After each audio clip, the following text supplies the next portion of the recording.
Tiedättekö ihmiset sen tunteen, kun olette onnistunut väistämään luodin? Minulla on nyt siitä jonkunlainen aavistus ja tunne on aika loistava.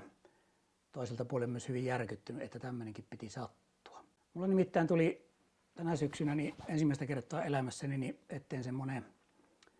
etten sanoisi jonkunlainen eräpallo, joka olisi voinut olla huonolla tuurilla myös se viimeinen ottelupallo. Mutta minä selvisin siitä. Mutta vieläkin tuntuu, äsken tuossa kävi kahvia juomassa, niin siitä siihen, että käsi meinasi täristä vielä, kun mä tätä asiaa ajattelin. Mutta tuossa 1,5 kuukautta sitten, 18. päivä lokakuuta 2023, oli vielä tunnelmat aika paljon masentavammat. Käynkö vähän kahtomassa, mistä on kyse. Joo, sehän oli mulla aikoinaan isäukko. Sulo oli nimeltään. Teillä aika monella muullakin on saattanut joskus isäukko olla ja tiedän, vaikka monella olisi vielä nyt. Sulo oli syntynyt 1920 ja tuossa 80-luvulla sitten hän kuoli 86 vuonna tuohon suolistosyöppään, paksun suolen syöppään. Muistan, kun joulunpyhinä 84, niin isä sai keskellä yötä sairaskohtauksen, rupesi pyörtyilemään ja mitähän kaikkea siinä olikaan. Ja piti viedä keskellä yötä päivystykseen. Ja siellä sitten todettiin paksun suolen syöpä ja saman tien leikkuulle. Se oli muistaakseni 85 tammikuun ensimmäisiä päiviä, kun se leikattiin. Ja 1,5 vuotta sinnitteli hengissä sen jälkeen ja kuoli sitten kesäkuussa 86. Tähän on nyt tultu sitten, että mulla rapsahti mittari justiinsa 60 vuotta tuossa syksyllä ja justiinsa silloin 60-vuotispäivänä niin tuli postissa kirje, että sulla epäillään suolistosyöpää, että tulepa tutkimuksiin. Vaikka tietää, että asiat ei ole näin yksinkertaisia, niin kyllä se kun terveelle miehelle tulla päsähtää tämmöinen viesti, että sinussa saattaa olla syöpä, niin kyllähän se ensimmäinen ajatus tullut, että tässäkö tämä elämä. Mutta tutkimuksia on kuhtuneet minut ja nyt minä olen valmistautumassa siihen tutkimukseen. Minun pitäisi tänä iltana suolisto tyhjentää ja voitte arvata, että suoliston tyhjentäminen, että miten se tapahtuu. Se koruton on kertomaa. Mutta mulla pitäisi siis juua semmoista tököttiä, apteekista haettua tököttiä 2 litraa tämän illan kuluessa. Ja pieni epäilys on, että se saattaa olla vaikea juotava. Ensinnäkin jo se litramäärä 2 litraa on aika monen määrä juuva. Ja se makuhan saattaa olla mielenkiintoinen. Pääsette nyt seuraamaan, että miten se roppi maistuu. Sitten tutkitaan ja hutkitaan ja katsotaan, että onko sitä miehillä syöppää vai eikö sitä ole. Mutta kyllä tämä on vähän vakauksin vetänyt viimeiset 2 kuukautta tässä on. Muutama yö tullut huonosti nukuttua ja kaiken näköisiä masennuksen tunteita on käynyt, että tähänkö tämä saatana laukia tämä elämä. Mutta vielä on toivoa tällä hetkellä, koska vielä ei tutkittu. Ja eikä se 2 litraa vielä mitään. Minun pitäisi sen lisäksi juoda vielä muita juomia, vettä ja mitä nyt ikinä, niin ainakin saman verran. Yhteensä 4-5 litraan pitäisi saada tänä iltana likitettyä kaikenlaisia. Niin ehkä siinä se pitää aloittaa ja katsottaa, miltä se maistuu. Joo, tämä on tämmöistä ainetta kuin movipreppiä nimeltään ja nyt lähtisi ensimmäinen lasillinen, ensimmäinen litra on tässä kannussa. Ja kello on 4 iltapäivällä ja nyt saatte autenttisen tallenteen nähdä siitä, että pystyykö tätä yrjäämättä juomaan. Ei ole mitään hajua, mistä tämä maistuu. Vähän semmoinen sitruunainen hajuhan tuossa on. Mutta koetaan pakittaa ja katsotaan kuinka meitin käypi.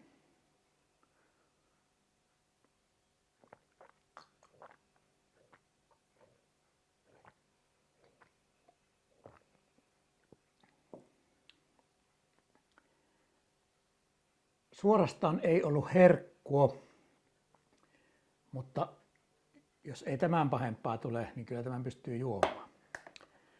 Otetaan kuitenkin tuosta perään lasillinen omenamehu, niin Ei maistu niin pahalta suussa.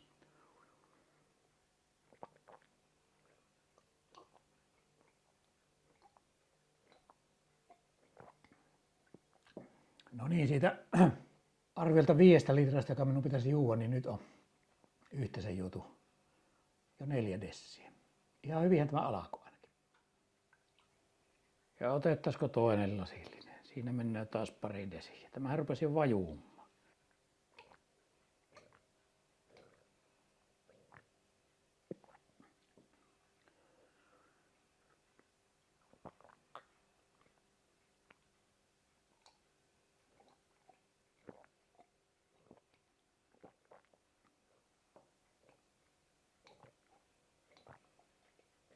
Sekin se tässä syöpäepäilyssäni on ollut semmoinen aikamoinen shokki. Ei sillä, etteikö syöpä jo joka tapauksessa jonkunlaisen shokin aiheuttaisi, mutta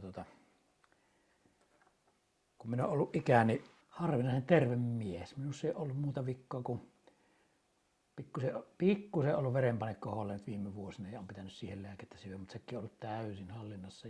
Eikä mulla ole mitään oireita. Ei yhtikäs mitään oireita. Mutta syöpäseulonnan tuloksena sanottu, että mä en tiedä peränä, vaikka sinussa on syöpä.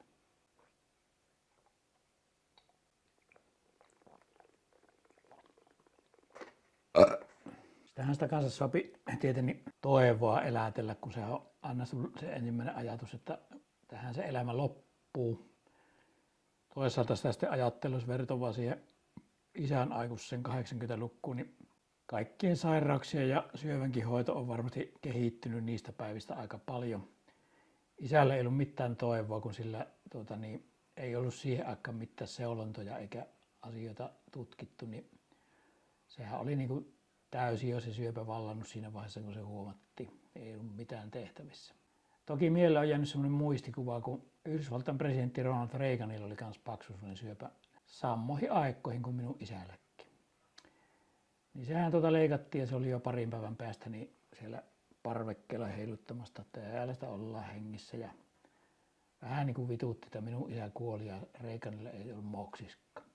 Tappaukset on varmaan erilaisia ja saattaahan se olla, että tuollaisella Amerikan presidentillä oli pikkusen parempi hoitokin kuin mitä tämmöisellä tavallisella nobodylla Kuhmon korvessa.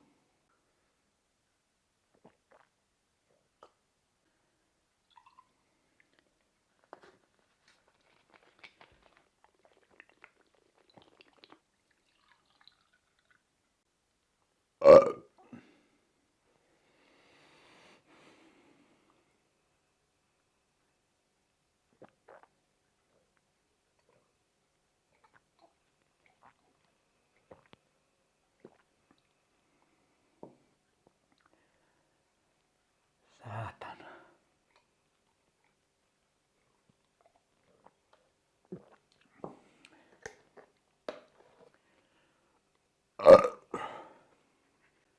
Särvettä.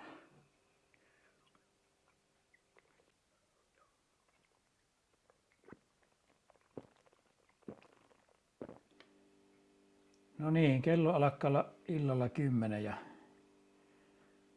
6 tunti on mennyt tästä aloituksesta ja nyt lähtee viimeinen tökötti naamaan.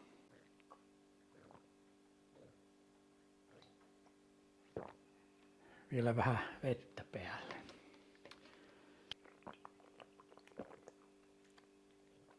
Melkoinen operaatiohan tämä on ollut tietysti. 2 litraa movipreppia, mikä se nyt olikaan, niin on juonut ja litratolokulla vettä ja omenamehua ja kaikenlaista. Ja suoli on toiminut aika liukkaasti tänä iltana, voi sanoa. Ja alkaa olla nytten puhas niin kuin vastapuhistettu haulikon piippu. Ei tietenkään yhtä suora. Tietäjät tietää. Nyt ei tässä oikeastaan ole enää muuta kuin huomenna sitten 2 pitää ja siellä ne kääntää minun suolet nurinpäin ja katsoo, että mitä siellä on vikkoa. Vai onko se mitään vikkoa. Palaamme asiaan sen jälkeen. Joo, ei sitä loppujen lopussa löytynyt syöpää, että tässä ollaan nyt niin kuin voiton puolella. 2 tuli terveen paperit. hyvässä lykyssä saattaa olla, että minä teidän ilona pyörin tällä maan pinnalla vielä jonkun aikaa. Että ei ainakaan vielä ollut tämä se lopullinen ottelupallo, niin kuin minä vähän kerkisin jo säikähtää. Mutta täytyy antaa tässä vaiheessa täydet pisteet suomalaisille julkiselle terveydenhuollolle ja Kainuun keskussairaalalle, että tutkivat tämä asia ja kirsikka nakakuussa vielä, että totesivat miehen terveeksi. Mutta jonkunlainen muistutus elämän rajallisuudesta tämä nyt kuitenkin oli, että pitääköhän huolta itsestänne ja toisistanne ja ei sitä tiedä milloin se noutaja itse kellekin tulloo. Mutta tämän hyvän uutisen päälle niin nautitaanpa elämästä niin kauan kuin sitä riittää. Eikö je?